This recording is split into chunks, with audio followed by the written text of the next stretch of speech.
पालतू जानवर का अचानक मर जाना इस बात की तरफ इशारा है कि आपके घर में 2 या 3 चीजों का हमला हुआ है, या किसी ने आपके घर पर शदीद जादू का हमला किया है, या कोई मेहमान आया है जिसकी शदीद नजरें बद थी।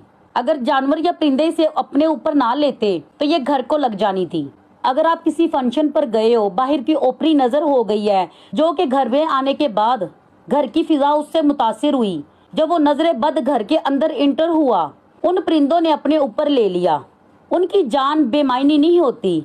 ये मासूम परिंदे मुसीबत को अपने ऊपर ले लेते हैं और जिन्नात को भी देख लेते हैं। नजरें बद जो होती है वो जानवरों की भीट लेकर चली जाती है। इमाम जाफर सादिक अलैहिस्सलाम ने फरमाया, अपने घरों में परिंदे जरूर रखा करो जो कि घर को नजरें बद का शिकार होने नहीं देते। वो परिंदे अपने ऊपर ले लेते हैं। इमाम जाफर सादिक अलैहिस्सलाम ने फरमाया, अपने घर में परिंदे जरूर रखो। जिन्नात के बच्चे परिंदों से खेलें और आपके बच्चों से नहीं। कोई भी चीज बेमायनी नहीं होती। कोई भी बात कहने से पहले अल्लाह का खौफ करें। ला इल्मी से बात नहीं करनी चाहिए।